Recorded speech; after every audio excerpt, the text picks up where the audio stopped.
Weaving across the line to celebrate victory is Max Verstappen. Yes, what an unbelievable race, guys. On fire. Is Verstappen back in the game? This race was the Carlos of old. I thought he was absolutely superb. Were you confident that from P2 he'd put it on the podium? No, not at all. He's in the wall, he's out of the race. Is that a hangover from what we saw in Monza? I do look at the mistakes that Oscar made, very uncharacteristic. You question on Lando's side of the garage how big a missed opportunity has this weekend been. Hamilton's starting to find his groove in that car. That's exciting for everybody. I think Tsunoda had his best weekend by a long way this weekend. I have an unpopular caveat that I'm going to add to that point, though. Can I caveat your caveat with? Let's have a caveat party. Let's have a caveat off. The championship leader in the wall. A grand slam for the reigning number one and great drives to the podium from George and Carlos. We had a brilliant weekend in Baku. I'm Tom Clarkson, and F1 TV presenter Laura Winter and IndyCar ace and race winner James Hinchcliffe are with me in the paddock to break down everything that's happened. Now guys, what a weekend. Bit of a crash fest on Saturday, not so much on Sunday. What did we make of it all? I think once Max Verstappen's on pole, on a track like this in which overtaking, we knew it was tricky, it proved even trickier it seemed today, there was no surprise for me about the result of the winner. Certainly. How George Russell got to the podium was impressive, and Carlos Sainz's first podium for Williams, that is a story that I think everybody is going to be a fan of, aren't they? It felt to me that qualifying was the kind of chaotic Grand Prix, in inverted commas, of the weekend, and this was a bit more of a sedate affair. There were still bits and bobs, but obviously we have this massive talking point in that the championship battle has had another twist to its tail, and yeah, it's rumbling on to Singapore, as to the constructors. I mean, what I think is so fascinating is if you were not following this weekend at all and someone just showed you the result sheet, you would have thought, what a banger of a race that must have been. So it was a very entertaining weekend. But as Laura said, the stage was really set with all the chaos that we saw in qualifying. But, another absolutely sublime drive for Max. I think we all thought that the McLarens and the Ferraris would have made more progress than they did. I think we all thought that perhaps Carlos would have fallen further back than he did. So it was an unexpected result in a lot of ways. So even if the race wasn't itself particularly exciting, I think the result itself is very, very exciting. Like Carlos said in the press conference after the race that while he was sort of giving it the big I am yesterday, saying, yeah, podium, here we come, he was actually not expecting to finish on the podium. We're going to come on to all that later. We're sat here in Red Bull hospitality. It's still a little bit windy, but the weather is perking up a little bit. Let's talk all things about our race winner, Max Verstappen. He was mistake-free all weekend. It was a very controlled win. His second in a row. Of course, he won last time out at Monza as well. My first question to you guys is, Max is now 69 points behind Oscar Piastri, our championship leader. Is Verstappen back in the game? I asked this question on our post show, and I said, I think I know what you're going to say to James, and we had Juan Pablo Montoya on as well, and they both said, no, he's not, and laughed. I think, realistically, on paper, perhaps not, but we know that anything can happen, and we know that Max Verstappen is capable of mighty things that other drivers just seemingly aren't at the moment. And so if there's anyone can do it, Max can, is what I would say. It depends how McLaren bounce back from this one bad weekend that they have had. But Laura, I'm going to pick you up on that because I feel it's been two bad weekends for McLaren. There was a mistake in the pit lane today. There was a mistake in the pit lane last time out in Monza as well. I feel they're making more mistakes as we get closer to the business end of this season. Funnily enough, I was chatting to Helmut Marko a little bit earlier, and he believes that McLaren are breakable if we put them under pressure. He would say that, though, wouldn't he? And, I mean, you talk about Monza being a bad weekend, mistakes in pit lane. They were still second and third. It was still a double podium. This was a legitimately bad weekend. Oscar in the wall, Lando P7, I think it was. That's an underperforming weekend for this team. But to me, talking about Max and the Drivers' Championship sounds a lot like last year around this time when we thought, oh, well, is Lando now, momentum's on Lando's side. Does he have a shot at it? And we like to play it up, and we like to believe that maybe, for the sake of the entertainment value, it could happen. But Max still wrapped it up with 3 races to go or whatever it was. It wasn't I don't think anybody really believed it. And I feel like it's a similar sort of situation. I agree with you, Laura. If anybody can do it, it's Max. You could tell who works in media, Tom, and who's a realistic racing driver, pragmatic, objective. But I will say that on that point, the gap that Lando had to Max last year was actually smaller than the gap that Max has to Oscar. It's just 69 points for Max to close. But we're going to see, Laura, the McLaren drivers taking points off each other. We are. Well, this is a very timely moment because the Red Bull technical director, Pierre Wache, is walking towards us. Let's see if we can grab a word. Pierre, what an incredible weekend for you guys. Simple as that. It was a nice weekend. Nice weekend after Monza, continuing the success, and before shutdown was not as nice, and it's nice to come back at this level. Look, what have you found? You introduced new bits in Monza last time out. The car looks, well, quite simply, it looks like a new car. Oh yeah, for sure. We bring a new floor. Looks like it's working. Maybe also some setup arrangement with this new floor that it gives us a possibility. Then looks like we are more competitive after. Is again a low downforce track. We will see in Singapore where we are. That is not normally our type of track. I was going to ask, is Singapore the real test of where this car stands and how much of a turning point the last couple of races have truly been? Yeah, it will be the real test. If we are competitive there, or if we don't lose too much ground, then we sort out our problem. And in terms of Max Verstappen and the way in which he's now feeding back to you, has anything changed in the last couple of races in the way he interacts with Laurent and yourselves, of what he wants in the car based on his feedback and less so perhaps on what you're seeing in the sim? It's clear that he interacts more with Laurent than before. With him, he was in the other team. I hope so. With me, not. No, he interacts in the same way with me and in the engineering office.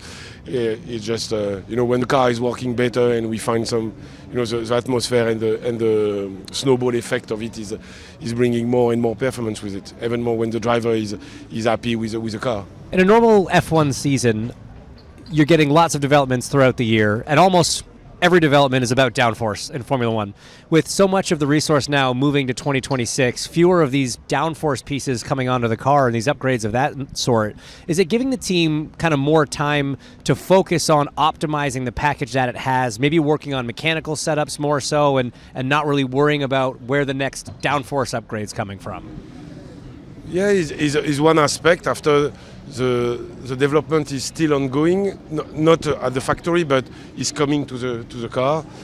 The time that the engineer has to optimize the setup is true that is maybe higher because you don't have to test parts. It's difficult to say because at one point when you are behind, you need update to recover. But it looks like at the moment on what we found is give us a possibility to optimize even more the setup. Yeah. Quick word on Max. What is he? He's 69 points behind Oscar Piastri now in the Drivers' Championship. He wouldn't be drawn on it after the race here in Baku, but do you guys believe there is now a smidgen of hope that the driver's title is back on? Well, I don't know that. I think it's a race by race, and we are. You have to realize that it's so difficult to win a race. So difficult to win this competition, and we won 2 races in the row. It's too quick, I think, to say that we are in contention. Our focus is to make the car as quick as possible, every weekend before. The main focus is also to beat Ferrari and Mercedes on the Constructors' Championship. That would be an amazing feat. Pierre, very well done this weekend and in Monza. Great to have you on the show. Thank you for your time. Thank you. So I think an important point that we just heard from Pierre, and Laura, you kind of brought it up, is Singapore the real test now? Because with 2 races on the trot, Red Bull has been the car to beat, really, in race trim, certainly. But they're very similar races in the sense that they're low downforce, slow drag, slower corners on average. But when we go to a high downforce circuit like Singapore, when we go to some of the other tracks that have more of the corners where the McLaren characteristics have really stood out this year, I think that's when we're going to know just how much of a resurgence Red Bull's really had. I think they have closed the gap, but I'm not sure if they're level with McLaren on average over the 7 remaining tracks. Higher deck too, right, is to come. I mean, we had Yuki said to you in our post-race show that it was negative deg. That hard tyre was not degrading at all, and so that then nullifies the McLaren advantage that they've enjoyed in earlier parts of the season, where their tyres do not degrade in the same manner that their rivals have been. So whether it comes down to that, and this has been 2 good races on the trot for Red Bull, I think you're right. I'll say Red Bull have turned a bit of a corner. There's definitely an improvement. Whether it's big enough, that may be flattered by a poor weekend by McLaren standards and a very good weekend by Red Bulls. Somewhere in the middle, the truth may lie. Well, let's get into the nuts and bolts of McLaren now. They were expecting, I think, to win the Constructors' Championship here in Baku. Instead, they're wondering what has just happened, really. One driver in the wall on the opening lap, the other driver starting 7th, failing to make any progress in the race. I was expecting Lando Norris to make more progress. I don't know about you, Hinch. I think everybody was, but again, it was mistakes that really prevented that from happening. The mistake in the pits, the sloppy restart where he allowed Leclerc to get by. I think the car had more pace and potential, but we just saw it was so difficult to pass today with that, lack of deg. So difficult to get by, and the opportunities that they had to jump some cars as a driver on the restart and as a team in the pits, they kind of both failed the mission, and starting where you finished was the result. I think Racing Bull's Liam Lawson also confirmed to us they had pretty low downforce on the car, perhaps lower than some of the other cars, and so that meant that on that straight, Yuki and therefore Lando just didn't have much of a chance of getting past Liam Lawson, and his defence was mighty today as well. It was an amazing drive. Hinch, what did you make of the mistakes that the McLaren guys made this weekend? I think they were good company. A lot of drivers made mistakes this weekend. It's a very challenging circuit on any weekend. The conditions yesterday, I think it's hard to overstate just how tough it was. And, we were sort of chatting about this earlier, Laura. People on the internet were so quick to jump on, oh, what are these guys doing? Look at all these mistakes they're making. A gust of wind at 20, 30 kph, the difference that has in the car is just, it's so massive. It's so hard, and you can't see wind. If it's raining, that's a difficult condition to drive in. You can see puddles for the most part. You can tell where there's a bit of a dry spot. You can kind of navigate the car and conduct yourself accordingly. Wind is an invisible force. It's inconsistent. And it is, when you're on the limit, it's just so easy to get it wrong. I do look at, certainly the mistakes that Oscar made more today than yesterday. Very uncharacteristic. The false start was kind of the beginning of the end for him, and then just frankly miscalculating it and overcooking it into turn 5, ending up in the wall. Those ones are surprising. Those ones are uncharacteristic. But overall, it was a tough weekend out there for every driver. As a driver as well, he's not used to running at the back of the field. I think the dirty air really disrupted him. We obviously had rain overnight, just one F2 race that kind of put any sort of rubber down, the wind blowing everywhere. There was not much grip at all today out there, but it was uncharacteristic is the word, isn't it? So uncharacteristic from Oscar. Metronomic is the word you used in our post-show to describe his performances, and I think we're talking about Oscar's mistakes because he is typically so brilliant. He is so consistent, and we're so used to seeing just ice-cold performances from him, minimal mistakes, and if the mistakes are there, they're pretty small. We've had 3 pretty big ones this weekend. And this is a track he likes. I mean, he was brilliant last year. It was a coming-of-age drive from him, wasn't it, last year? I mean, Hinch, when you return to a place where you've won, surely that gives you a lift, where it seems to have had the opposite effect. Yeah, you're right, and it's been really all weekend long, too. I mean, throughout practice, Lando sort of had the measure of Oscar, which, I know this was technically his second win, but as Laura said, this was sort of the coming of age. I think that this was his first, or a more legitimate win in a lot of ways. But yeah, normally it does sort of lift you up a little bit. But Lando's also just performing at an incredibly high level. And I think we're now starting to see those two drivers really appreciating and understanding that we're on the home stretch of this season. We're less than a third of the way to go. A driver's championship, a first driver's championship for either guy is up for grabs.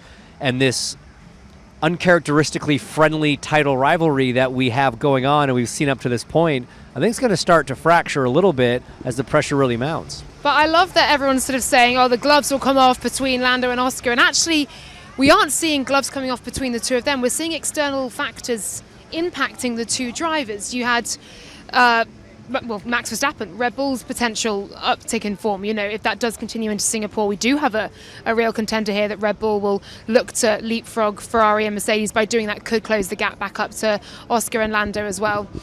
You also have factors like their own mistakes, and they are mistakes that come from pressure. Neither driver, I suppose Lando to an extent, was in this position last year, but not quite as close, and not with his teammate.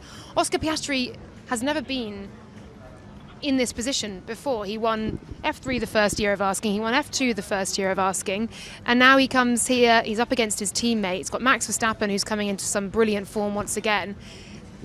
The mistakes are starting to creep in, and it's a fascinating battle between them. Gloves aren't coming off, but it seems the pressure's piling on from externally. Yeah, do you think us lot asking Oscar and Lando on Thursday all about what happened at Monza? Do you think it was fair?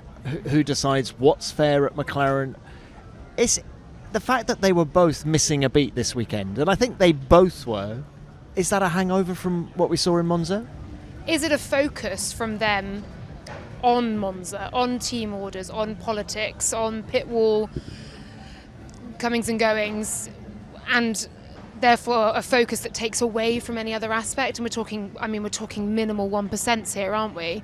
But is there something where if you linger too long on something that happened in Monza, with a team order that ultimately saw a 6-point swing, it takes just even 0.5% away from performance here? I don't know. Hinch, you won a bunch of races in IndyCar. I don't want to in any way highlight any negatives, but if you'd had a bad weekend, how did you move on? What do you think is the process that Lando and Oscar in particular need to go through before we go to Singapore? I think the kind of best way to approach it as a driver is you give yourself 24 hours to sort of ruminate on it in the sense that there's always something to learn from a mistake. So you need to pay attention. You can't completely ignore it the minute you walk out of the circuit. You need to analyze what happened, why it happened, how you can prevent it happening ever again. But by Tuesday morning, you have to then forget that this weekend ever existed. Every driver's had bad weekends. You don't get to Formula One. You don't go through years of junior Formula career without having weekends that you want to forget. If you've made it this far, you've developed a strategy on how to overcome a bad weekend. Oscar's had that. He'll be able to brush this off and move on. The important thing for him is understanding how those mistakes happened, why they happened, and what he can do to make sure they never happen again. Now, Gabriel Bortoletto was on Beyond the Grid recently, and he told me that very often on the Sunday night after a Grand Prix, he will fly home and get on his simulator at home to just try and rectify any issues he might have had in the race, and he'll just sort of set the car up and in a way that he was unhappy in the race, and he'd try and perfect it on his sim on the Sunday night. Now, I don't know if that was available to you when you were racing, but is that the sort of thing do you think Oscar needs to do or not? I think every driver's different. I think every driver processes things a different way. You know, Gabby's a young, enthusiastic, obviously with incredible work ethic. You know, he's learning a lot at this level. Oscar's not a rookie anymore. He kind of knows, even at the Formula One level, what he needs to do, I think, to move on from a weekend like this and learn from a weekend like this. So I don't think there's a copy and paste answer for that. If that's what works for Gabby, amazing. He should do that. That's not necessarily what's going to work for Oscar. Can I just make the point about Lando Norris as well? In a weekend in which, when Lando DNFs in Zandvoort through no mistake or fault of his own, obviously that was the chassis issue, Oscar scores 25 points. When Oscar DNFs and Lando suddenly has not just the opportunity in qualifying when he crashes and will only start P9 to go pole and put himself in the best position the way Max Verstappen did and ultimately converted, but Lando has an opportunity to have a big point swing, and it's not happened. And so you question on Lando's side of the garage how big a missed opportunity has this weekend been. And back to your point on Singapore, we're going to learn so much about Red Bull there, but also about McLaren. I mean, look at the dominance that Lando had there last year. And both of those McLaren guys are going to go there knowing they're going to probably have a good car. The walls are close again, though, aren't they? The walls are close. Will Oscar have made the jump that from last year to this that we've seen at so many racetracks? It'll be a fascinating development.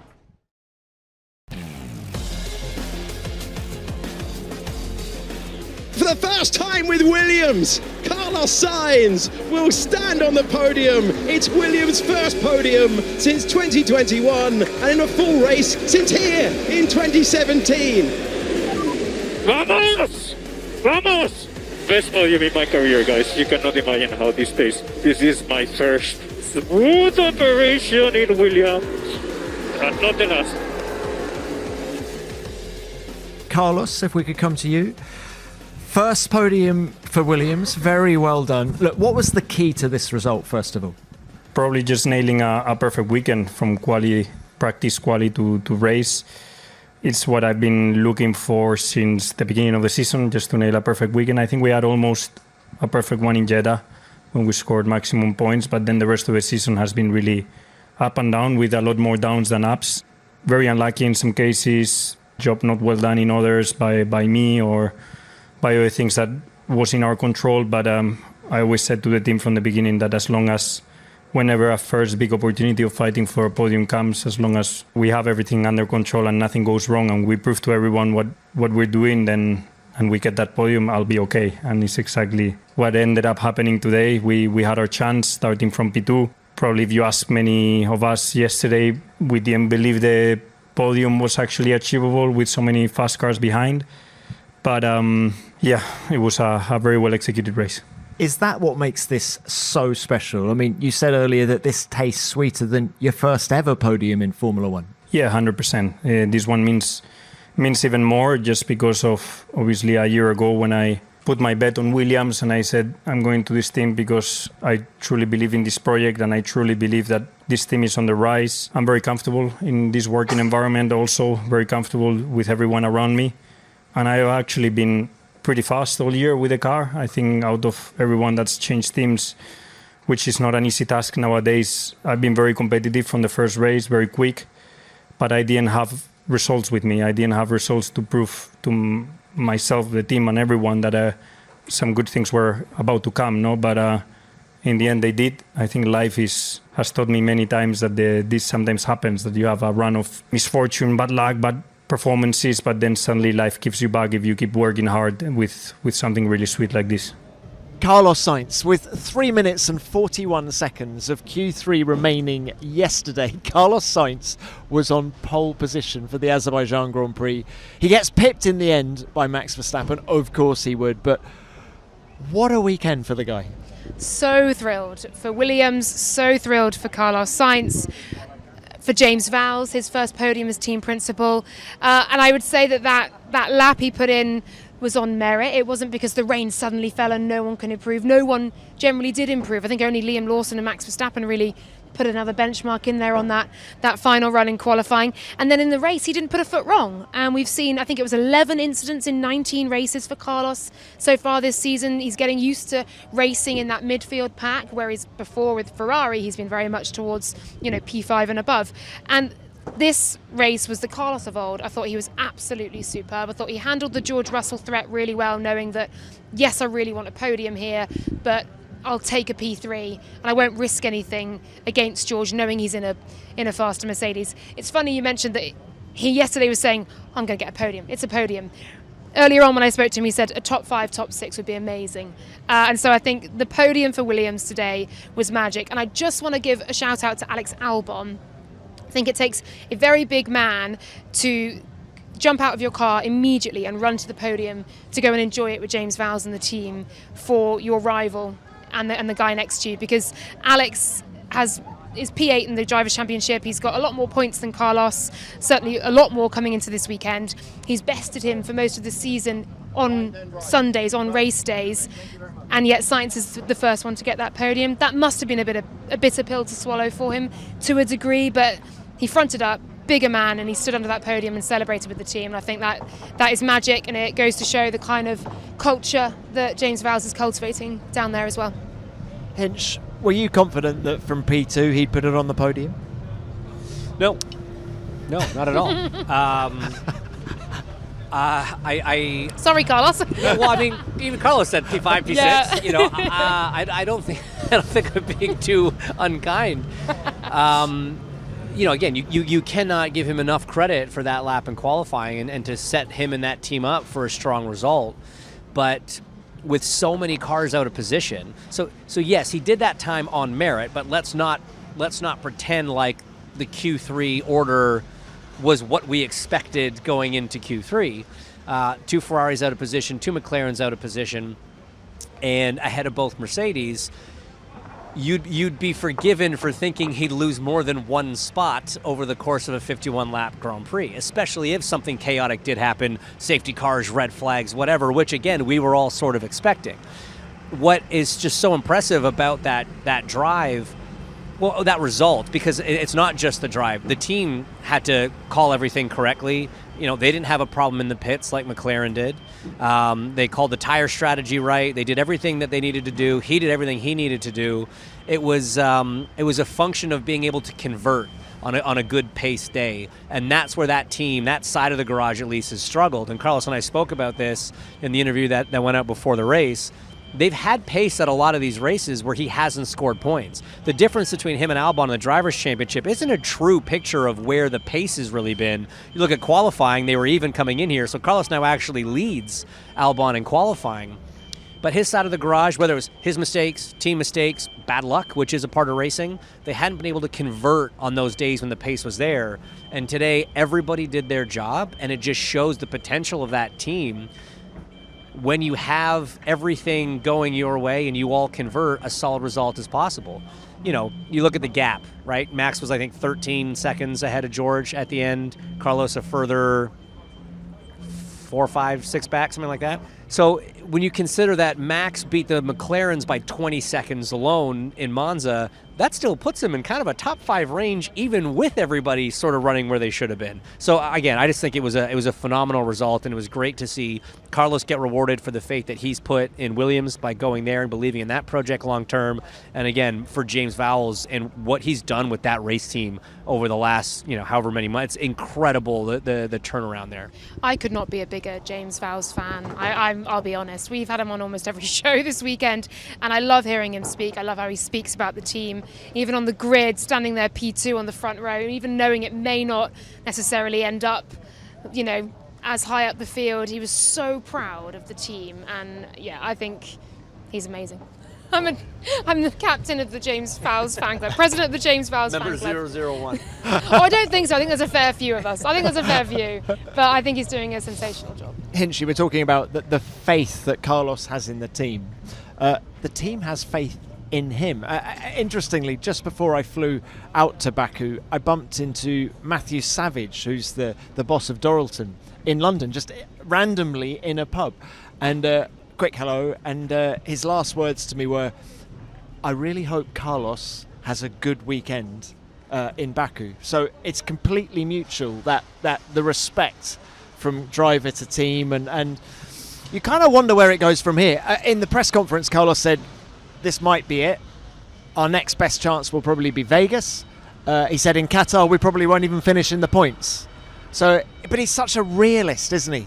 He is, and I think that's why he ended up with Williams in the first place, is he could see realistically the trajectory that team could have.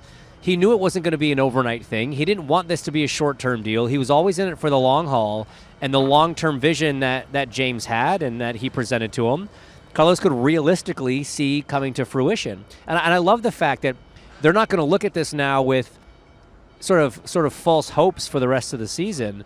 This was one of those rare events when you're in a mid-level team, when things go your way. I keep using this reference, or I apologize, we used it a couple times this weekend, but you think back to Brazil last year with Alpine, right? That brilliant double podium. A rare situation presented itself, but they had to execute it, and they did. They weren't thinking that they were then going to go to Abu Dhabi and be a double podium again, right? I think it's important in this series when you have those opportunities to capitalize on them, but then also not lose sight of where you really stand in the pecking order, and make sure when you go to the next race, your expectations are calibrated appropriately, because going into a race with expectations that are unrealistic can actually be very damaging for the whole team.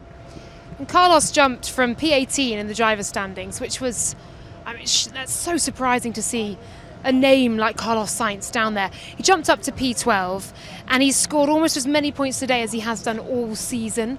And it's funny that Carlos is saying next best shot is Vegas, Qatar's a no-go. When we had James Vowles on earlier, Hinch, he was saying, well, Singapore's probably not great, but look, Mexico and Brazil could be brilliant for us. Vegas is going to be great. Qatar and Abu Dhabi will be great. So I think James is perhaps, maybe he was buoyed from the podium, still soaking up the champagne. Fresh off the champagne. Yeah. We're going to win every race. But he certainly sounded optimistic that Williams will be up there. Look, let's bring it back to here and to P2 on the podium now. George Russell, I mean, he's been ill all weekend. It didn't hold him back, did it? No, it didn't. It was such a difficult qualifying session, right? So it's tough to know what the true pace of that car was, but Kimi was right up there. Neither George nor Kimi made any mistakes, which I think was obviously first and foremost in qualifying. And in the race, it was a very George Russell kind of drive, and it was a very Mercedes kind of. It was conditions conducive to Mercedes doing well. Good brake events, traction zones, and cool temperatures. I loved that once again we saw George kind of aiding the strategy calls from the cockpit, even preempting a call from the pit wall saying, I think we should stay on these tires for a bit. And his engineer says, I was just about to say the same thing to you. So it was sort of a quintessentially George Russell drive. And to do it when you're under the weather as well and been suffering for the last few days, that much more impressive. I think he would have welcomed safety cars maybe a bit more than anybody else even, just to get a little bit of reprieve and catch his breath a bit. And it's got progressively cooler this weekend, which has probably helped them as well. Well, yes, because typically we always say, right, that Mercedes car, it's cold, it's wet, Mercedes will go well. But then we've come to some racetracks this year and it's been cold and wet, and that's not happened necessarily. So I wasn't sure whether the pattern had broken. But this one's maybe confirmed that, they're right back up there. Albeit I'll caveat that with, we did not have a normal top 10 order from qualifying. Some of those on merit, but some because of costly mistakes that caught, and crashes and into the wall and so on. The likes of Leclerc and Piastri and Norris being out of position from what everyone would have predicted coming into this weekend. So it's difficult to know where their pace measures up, therefore, against the likes of McLaren and Ferrari, who we were expecting more from. Does George podium if Saturday isn't a gusty, difficult, 6 red flagged affair? No, probably not. I think is kind of the point you're making. It was a good race. It was good conditions for them, but it was, some extenuating circumstances. But he absolutely had to get the job done, and he did. It was a pretty perfect drive. He had that one moment, didn't he, though, with his teammate, with Kimi Antonelli, just the expletive issued over the radio. It was pretty close. He had to back out of it, got behind Tsunoda, had to get the job done back round Tsunoda again. And then hunting down McLaren, ultimately jump Sainz in the pits and the right calls at the right time when he's not feeling 100%. It's mighty impressive. And you can only race what's in front of you, what's around you, the situation that you're in, and not forgetting that we say, if qualifying had gone a different way. It didn't, and George didn't make a single mistake in qualifying. He felt he had more out there, but he got a decent lap in to stick at P5. Whereas other rivals in potentially faster cars didn't do that. Look, while we're talking Mercedes, Kimi Antonelli was a guy who came into this race under a lot of pressure. Toto Wolff had described his drive in Monza as underwhelming. He said on Thursday he agreed with Toto.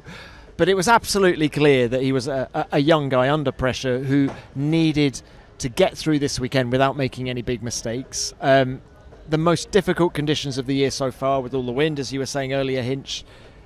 And he out-qualifies George Russell. This was a big weekend for Kimi Antonelli, wasn't it? It really was. It was a very well timed. It was very well timed to have a good weekend. Of course, he agreed with Toto Wolff on last week's assessment. You're not going to disagree with the boss on something like that. But what was impressive is the fact that he executed when the conditions were so difficult.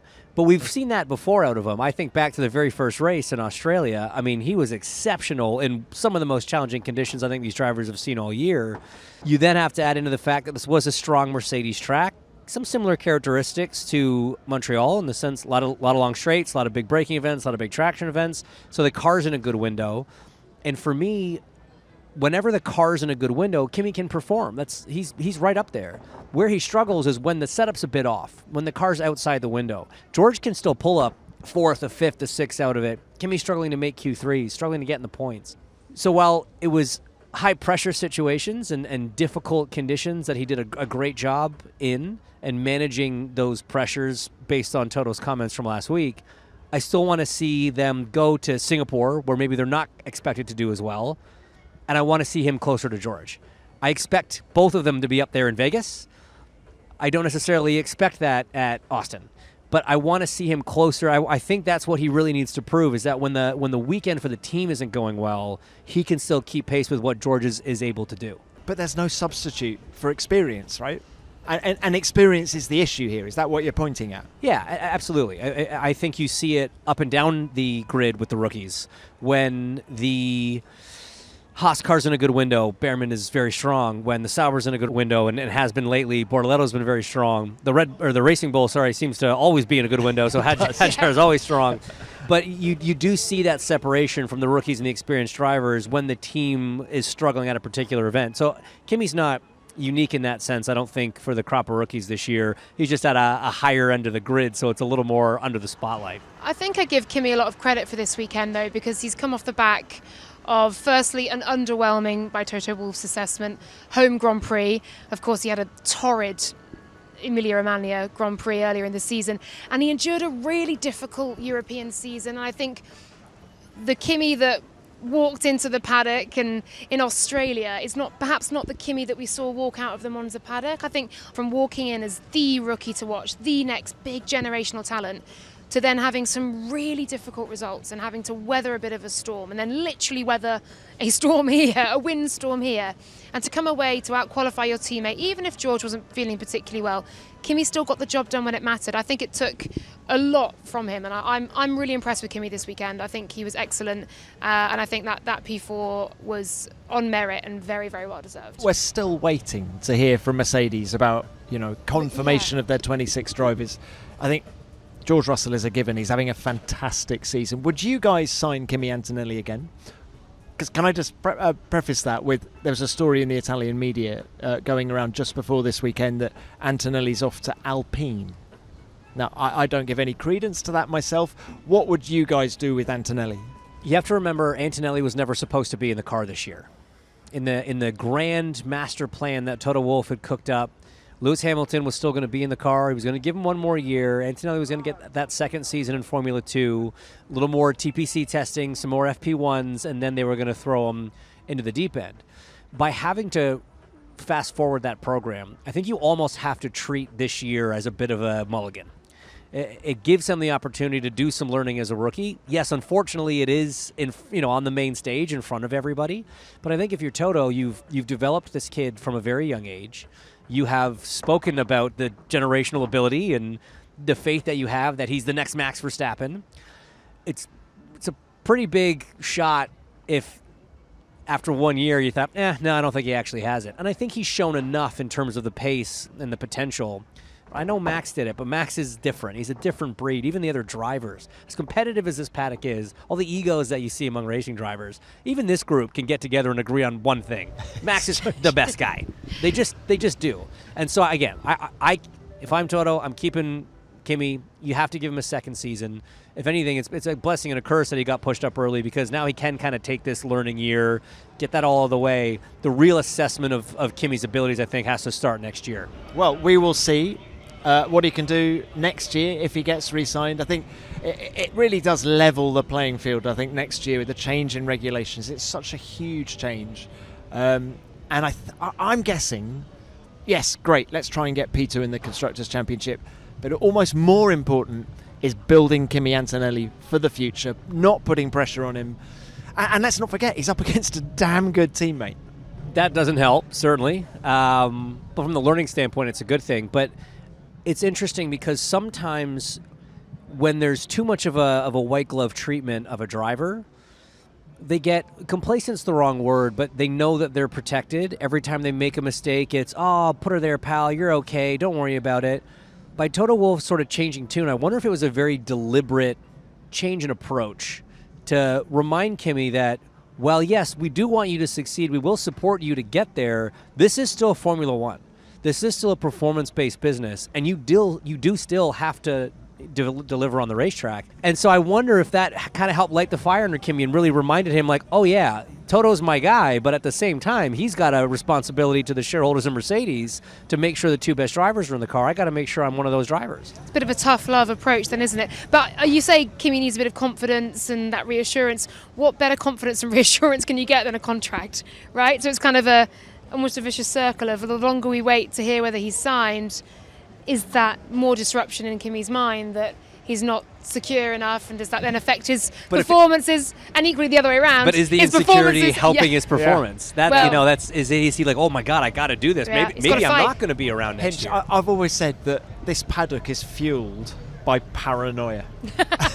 Whether you're a driver, a team principal, a technical director, you're always terrified that someone's going to do a better job than you. So, Kimi, whatever it is you've done this weekend, more of it, please.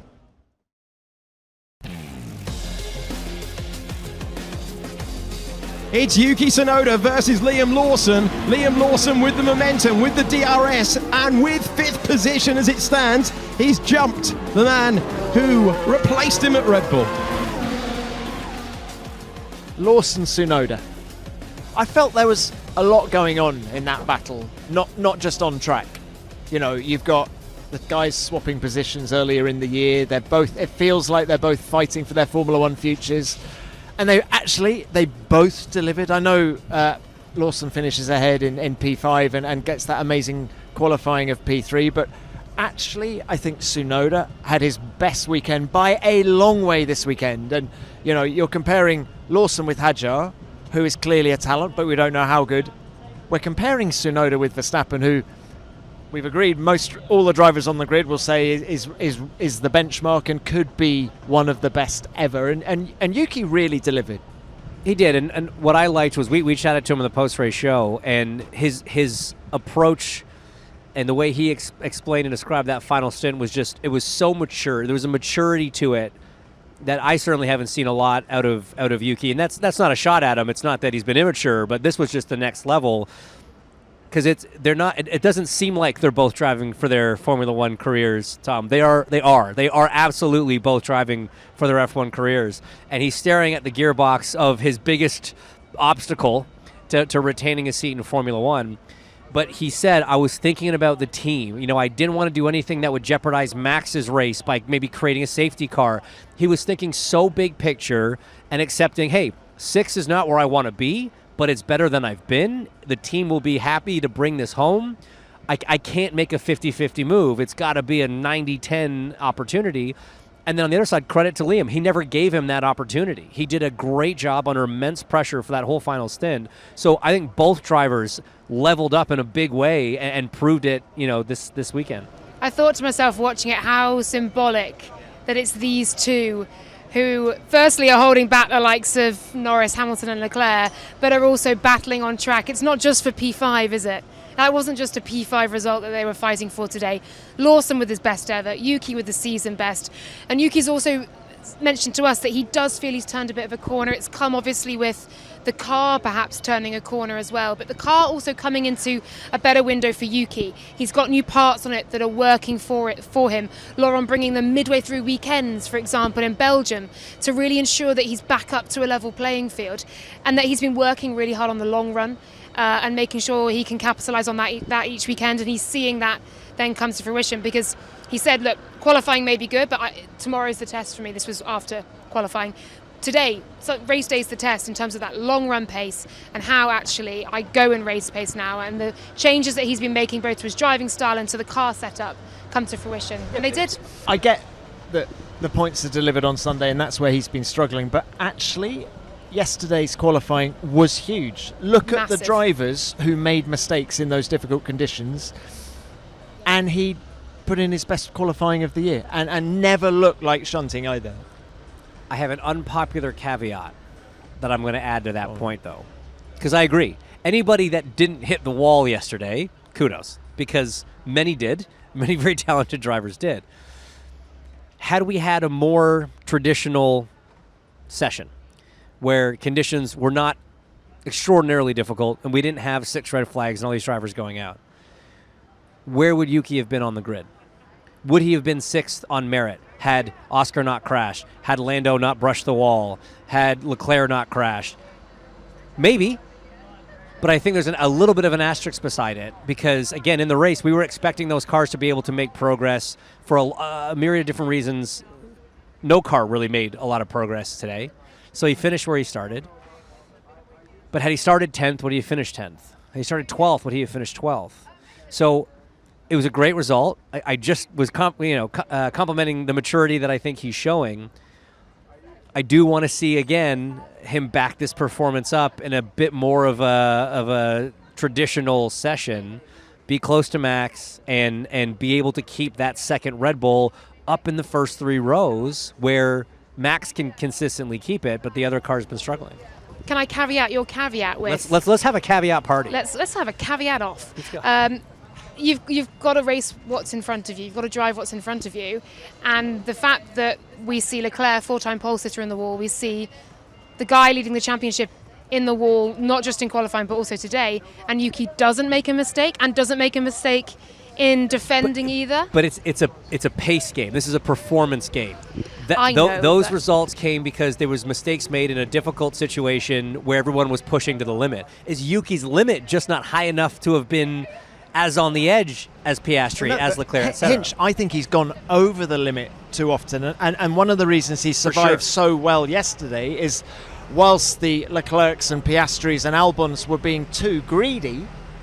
I get the conditions. I think it was partly the conditions, but I think they were all too greedy in terms of what they were trying to get out of that particular corner where they crashed. Yuki was driving within himself and got the result. In the race, he was driving within himself, got the result, and I think he's learned something from that, or I hope he has. It's that maturity. That's the maturity. But you need to couple that with the pure pace. You can't just be a consistent 10th place guy and expect to retain a Red Bull seat.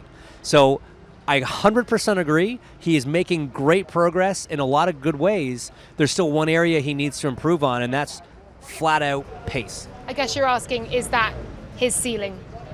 Is he at his ceiling? Yeah, well yeah, I mean, yeah, sure. We can look at it that way. It's just has the improvement as big in like a global sense, in totality, as we're talking about it, and as it looked this weekend, or is it still just is it little improvements that were kind of exaggerated this weekend? Right, a caveat to your caveat, Hinch, and to your caveat, Laura. This is good. I really like the word caveat as Yes. well, so I'm enjoying this. But let's go back to when Yuki was at Racing Bulls. He was going toe-to-toe with Lawson. He was going toe-to-toe with Hadjar, who now everyone is praising so much. So, yes, I know they didn't have as much experience back then, but I think raw pace is there from the outset. And so I think the pace is there, and Yuki's problem all along is that he's been just overdoing it. And let's hope you're better off at 99% than you are at 110%. Yeah, it does feel like he's learned that lesson, for sure. Excellent caveats from all. I tell you what, final thoughts before we go. Ferrari, 8th and 9th, hello. Leclerc, 4-time consecutive pole sitter here. Yeah, I think they we were were nowhere. predicting that. We really believed in that Ferrari pace.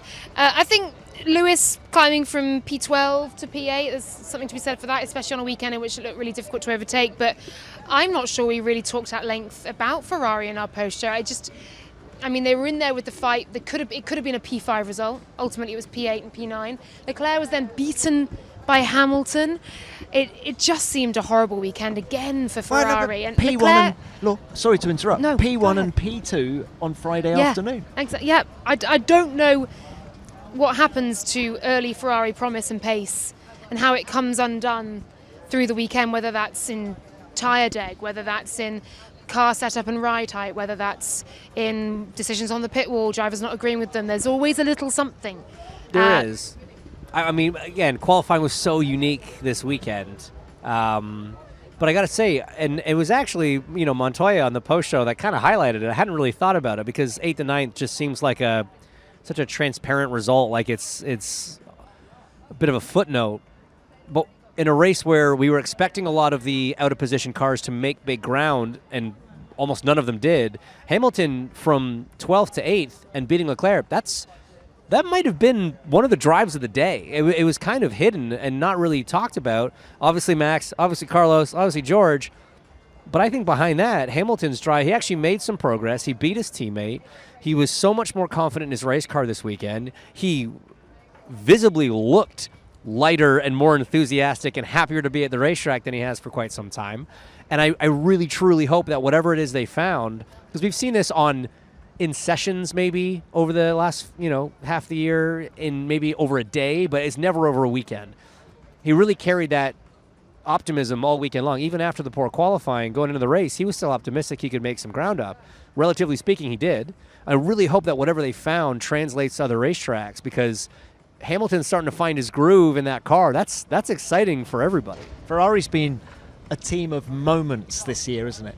Only moments, fleeting moments. I think that's how they will reflect on 2025. Even if they do get P2 in the Constructors' Championship, there hasn't been the consistency that you need to win a World Championship. Simple as that.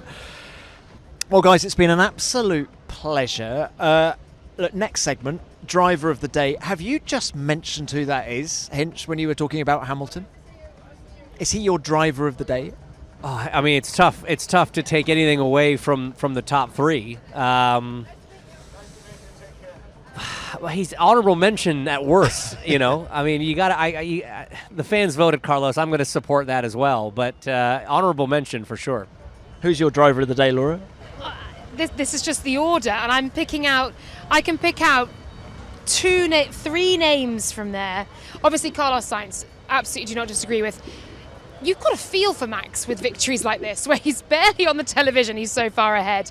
It's just mesmerising to watch him tank it round here without a mistake. Even GP on the radio, your pace is brilliant. Just keep chipping away. Gets fastest lap at the end of it.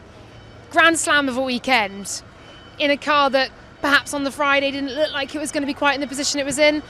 You've got to give it to Max Verstappen, haven't you? But honourable mention, I'm going to just read down the order now. Honourable mentions for me has got to be to Lawson, because he had Yuki Tsunoda, who's vying for his seat at Racing Bulls, on his gearbox the whole day, and McLaren and Ferrari, and didn't let up.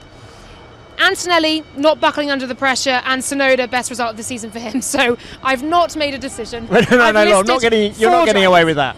So Verstappen's my pick of the day.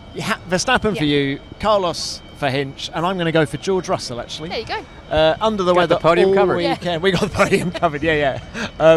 Well, guys, thank you both very much. Wonderful to have you on the show for the first time, Hinch, and again, Laura. Many congratulations. There's going to be the patter of tiny feet in your household in February, is it? There is, yeah. We are expecting a baby. My first baby. So terrified, delighted, excited, thrilled, nervous, all at once, all the feelings. But it's just really lovely now to be able to share the news. And yeah, countdown is on, my goodness. Well, it's huge news. Many congratulations. Thank you so much. Which brings me on to a family day, Hinch, that's taking place at Mugello. Man, you're driving a Formula One car quite soon, aren't you? I am, concerningly soon. Neck is not ready, but you know. Are you training? I have been as best you can. But even these 20 drivers will tell you there's only so much you can do in a gym. Ultimately, you just got to go and feel it in the car. So I expect to be very sore next Saturday. But yeah, next Friday I get to do about a half day in a year-old Haas car at one of the fastest, most physically punishing tracks in the world. So yeah, let's just do that. I've told him he has to message me as soon as he's out the car to let me know he's okay. Yeah. That's okay. Yeah, very, very excited. Very cool opportunity. Cannot thank the team enough. It's been a lifelong dream just to drive one of these things, and we're making it happen. And you'll get to see all about it. I'm sure there's going to be lots of coverage on it by the time we get to Singapore. Yeah, full feature on F1 TV. Hinch, I can't wait to see it. Guys, thank you both very much.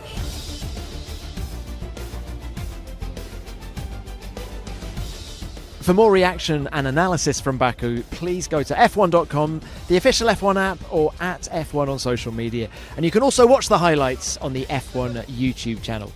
Next up, it's another spectacular street race. We'll be back next Monday with our preview of the Singapore Grand Prix, the original night race.